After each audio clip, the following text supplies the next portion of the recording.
तो पिछले पार्ट में हमने देखा था कि इस वक्त मूचेन, उसके फादर और उसका अंकल अपने कुछ गार्ड्स के साथ उस फिनिक्स बर्ड के पास जा रहे थे। उन्हें खबर मिली थी कि लियो फैमिली भी उस फिनिक्स के पीछे पड़ी हुई है, क्योंकि वो फिनिक्स कमजोर होते जा रहा है और अब लियो फैमिली उसका कुछ गलत फायदा ना उठाए, इसके लिए ये लोग उस फिनिक्स के पास पहले पहुंचकर उसे प्रोटेक्ट करना चाहते थे। अब इस पार्ट की स्टार्टिंग पिछले पार्ट के आगे से ही होती है। हम देखते हैं कि वो जंगल से जा रहे थे, तभी उनके सामने लियो फैमिली और उनके और कुछ मेंबर्स आ जाते हैं। वो इस वक्त अपने गार्ड्स को भी अपने साथ लेकर आए थे। यहाँ पर मूचेन के फादर कहते हैं कि तुम लोग बहुत बड़ी गलती कर रहे हो, इसका अंजाम अच्छा नहीं होगा। लेकिन इस बात पर वो आगे खड़े लियो फैमिली और उस सेक्टर के सभी लोग गुस्सा होकर अपने एनर्जी एक्टिवेट कर लेते हैं। वो सिर्फ और सिर्फ फाइट कर वही सील लेने के लिए आए थे और अब उनमें लड़ाई भी स्टार्ट होने वाली थी। लेकिन तभी उन लोगों को कुछ आवाज सुनाई पड़ती है। ये आवाज पास ही से निकलते हुए एक हाई लेवल स्पिरिट बीस्ट की थी और जब वो उस तरफ देखते हैं तो उन्हें पता चलता है कि वहाँ सिर्फ एक बीस्ट नहीं है, बल्कि वहाँ पर उस हाई लेवल स्पिरिट बीस्ट के साथ बहुत सारे लो लेवल स्पिरिट बीस्ट भी थे, जो कि गिनती में लाखों से कम नहीं होंगे। ये देखकर ये सभी लोग शॉक थे, क्योंकि इन्होंने उम्मीद नहीं की थी। वैसे यही वो खतरा है जिस चीज से पिछले पार्ट में सारे गार्ड डर रहे थे।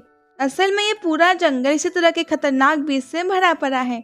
अब यहाँ पर वो लोग देखते हैं कि जो low level spirit insects beast हैं और अभी इन्हीं लोगों की तरफ आगे आ रहे थे और ये सच में बहुत ही ज्यादा थे।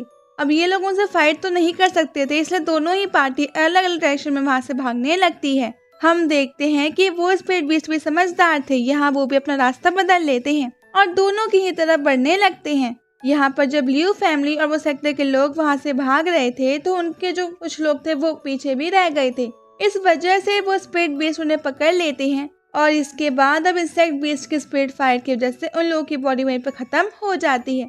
इस तरह मूचेन थोड़ा सा स्लो भाग रहा था। अब बाकी लोग सभी आगे निकल गए थे, तो ये देखते हुए उसके फादर रुकते हैं और वहाँ मूचेन की तरफ अपनी फायर पावर का इस्तेमाल करते हैं, जिससे मूचेन यहाँ उस रास्ते में हट जाता है। अब वो इंसेक्ट बीस्ट उन लोगों की तरफ आगे बढ़ रहे थे, तो यहाँ पर अब उन लोगों को भी फाइट करना स्टार्ट करना पड़ता है।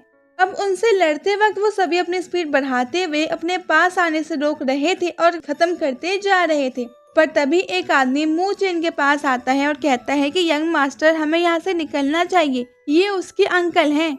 वो कहते हैं कि अगर हम यहाँ पर रुकते हैं तो ये बीस्ट हमें भी पकड़ लेंगे। यहाँ भी अंकल अपने साथ कुछ गार्ड भी लेकर आए थे, या फिर वो गार्ड से डरते हुए उनका पीछा कर रहे थे। हम देखते हैं कि यहाँ पर कुछ दूर भागने के बाद अब वो इंसेक्ट बीस्ट उन्हें भी घेर लेते हैं। लेकिन उसी वक्त एक आवाज आती है, जिसके बाद वो सारे स्पीड उड़कर वहाँ से चले गए थे। ये आवाज किसी बांसुरी टाइप की चीज की थी, जिसे सुनकर यहाँ मूचेन समझ जाता है कि जरूर ही इंसेक्ट बीस्ट को कोई कंट्रोल कर रहा है।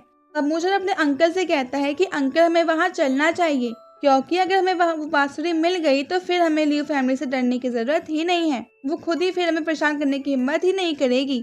अब ये बात सुनकर अंकल कहते हैं कि वहाँ बहुत ज्यादा खतरा है, सभी इंसेक्ट बीस्ट अभी डायरेक्शन में गए हैं। लेकिन अब मूचेन कहता है कि नहीं, हमें वहाँ जाना ही होगा और इसके बाद वहाँ से भाग जाता है।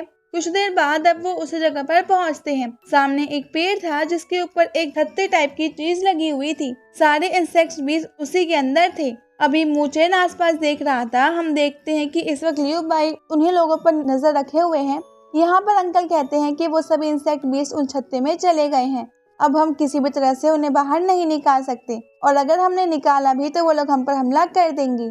अब मूचेन कहता है कि मेरे पास एक आइडिया है। वो आइडिया बताता है। आइडिया बहुत ही सिंपल था। उन लोगों को जाकर आवाज करनी थी और आवाज थोड़ी दूर जाकर करनी थी, जिससे जब वो इंसेक्ट बीस्ट वहाँ जाए तो उतनी देर का टाइम मूचेन को मिल पाए। वो कहता है कि वो उतनी देर में उस वेपन को आराम से निकाल लेगा जिससे वो आवाज आ रही थी। अब यहाँ ये लोग ऐसा ही करते जा रहे थे। वो सभी गार्ड वहाँ से जा चुके थे और अब वो यहाँ दूर से आवाज करते हैं, जिसके बाद सारे इंसेक्ट बीस्ट उसी साइड उड़ रहे थे। अब यहाँ मूचेन उस छत्ते के पास जाता है। उसे लगा था कि कोई मास्टर उसे कंट्रोल कर रहा है, पर कोई मास्टर वहाँ पर था ही नहीं। अब मूचेन अपने कुछ स्क्रिप्चर्स वहाँ पर लिख रहा था, जिससे कि वो उन बीस्ट को कंट्रोल करने का फॉर्मूला लिख सके और उनसे अपनी बात मनवा सके। यहाँ पर अब वो लिख तो रहा था, लेकिन वो चीज़ किसी काम नहीं आ रही थी। हम देखते हैं कि मूचेन की फ्रेंड ने उसे बताया था कि ये जो इंसेक्ट बीस्ट होते हैं ये बहुत ज़्यादा खतरनाक होते हैं। अगर इनकी लालच वो ज़्यादा हो जाए तो ये पूरी दुनिया पर भी राज कर सकते हैं। क्योंकि मेन बात है हमेशा साथ मिलकर ही काम करते हैं। अब तभी मूचेन के पास में वो पड़ी हुई वो बांसुरी टाइप की चीज दिखती है। वो समझ जाता है कि इसे ही बजाकर यहाँ पर इन इंसेक्ट्स बीज को बुलाया जाता होगा। अब वो तुरंत ही उसे ले लेता है और फिर छत्ते वाले मास्टर से कहता है कि मैं आपकी इस चीज को ले रहा हूँ, मुझे माफ करना, लेकिन वैसे भी अभी ये आपके भी तो कुछ काम की नहीं है। वैसे पक्का मैं ऐसा कोई गलत उपयोग नहीं करूंगा। अब मूचेन वहाँ से जाने लगा था क्योंकि उसे अभी अपने अंकल मूचेन और बाकी लोगों को भी बचाना है। लेकिन उसी वक्त वहाँ पर लियू बाई उसकी तरफ हमला कर देता है। मूचेन इसके लिए तैयार नहीं था, मगर किसी तरह से वो बचकर देखता है तो ये लियू बाई है। लियू बाई यहाँ पर बोल रहा था कि चिंता मत करो, मैं आज तुम्हें मार ही दूंगा, बस इसके बदले तुम मुझे वो बांसुरी टाइप की चीज दे दो। अब मूचेन कहता है कि उसके पास ऐसी कोई भी चीज नहीं है, पर लियू बाई कहने लगता है कि क्या तुम मुझे बेवकूफ समझते हो, मैंने अभी खुद अपनी आंखों से देखा है। अब मूचेन उससे वो देने नहीं वाला था, इस कारण से उनमें फाइट स्टार्ट हो जाती है। हम देखते हैं कि यहाँ पर लियू बाई मूचेन के ऊपर हमला कर रहा था, लेकिन जब वो मूचेन की पावर देखता है तो बहुत ज्यादा शॉक हो जाता है क्योंकि मूचेन ने पिछली बार से बहुत ज्यादा इम्प्रूवमेंट कर लिया है। लेकिन अभी लियू बाई ने भी हार नहीं मानी थी। वो अपनी स्पिरिचुअल पावर का इस्तेमाल करता है और अपनी स्पिरिचुअल पावर को मार्शल आर्ट के साथ मिलाकर मूचेन के ऊपर हमला करना स्टार्ट कर देता है। यहाँ पर उसकी स्पीड बहुत ज्यादा तेज हो चुकी थी, लेकिन मूचेन भी उसके हर एक सिंगल अटैक को डोज करते जा रहा था। अभी लियू बाई का एक भी अटैक मूचेन को टच तक नहीं कर पा रहा था। हम देखते हैं कि अभी लियू बाई को थोड़ा सा गुस्सा आने लगा था। वो रुकता है और अपनी स्पिरिचुअल पावर से स्पिरिचुअल बर्ड बनाकर मूचेन की तरफ भेजता है।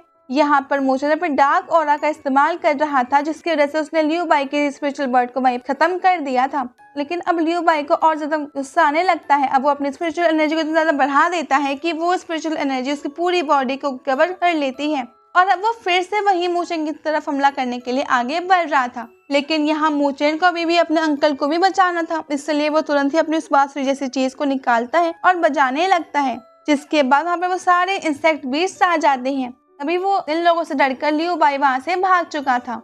हम देखते हैं कि अब मूचेन भी वहाँ से चला जाता है और अगले सीन में अब मूचेन अपने फादर के पास आ चुका था, जो कि अभी एक लेक के पास रुके हुए थे क्योंकि वहाँ लेक में बहुत ज्यादा खतरनाक पॉइजनस क्रोकोडाइल्स हैं। अब यहाँ पर मूचेन को देखकर बहुत ज्यादा खुश हो जाते हैं। मूचेन कहता है कि फादर मैं बिल्कुल ठीक हूँ। तो अब इस पर उसके फादर कहते हैं कि मुझे तो पहले से पता था कि तुम ठीक ही होगे। वैसे यहाँ पर मूचेन अपने अंकल बाकी सारे गार्ड्स के साथ ही आया था। अब यहाँ मूचेन के आने के बाद उसके फादर उसे बताते हैं कि अभी हम इन पॉइजनस क्रोकोडाइल्स की वजह से रुके हुए हैं। उनके होते हुए इस लेक को पार करना बहुत मुश्किल है क्योंकि हम में से कोई भी पानी के अंदर तो नहीं रह सकता। अब ये बात सुनने के बाद मूचेन कहता है कि नहीं, ये बहुत ज्यादा आसान है, हमें बस लकड़ी के कुछ टुकड़े चाहिए होंगे। अब इस पर जो उसके अंकल है वो कह रहे थे कि नहीं, हम इस बार हमारी बात नहीं मानेंगे, लकड़ी के टुकड़ों पर वो हमें आराम से पानी में गिरा सकते हैं। लेकिन इस चीज पर उस मूचेन के फादर कहते हैं कि तुम बस एक बार करके तो देखो और प्रॉब्लम होगी तो फिर बाद में देखा जाएगा। अब वो लकड़ी के टुकड़े ले आते हैं और ये लोग उन लकड़ी के टुकड़ों पर चढ़कर वहाँ आगे बढ़ते जा रहे थे और अभी पॉइजनस क्रोकोडाइल्स अभी उनके जस्ट सामने ही थे, मगर यहाँ कोई भी क्रोकोडाइल उन पर अटैक नहीं कर रहा था।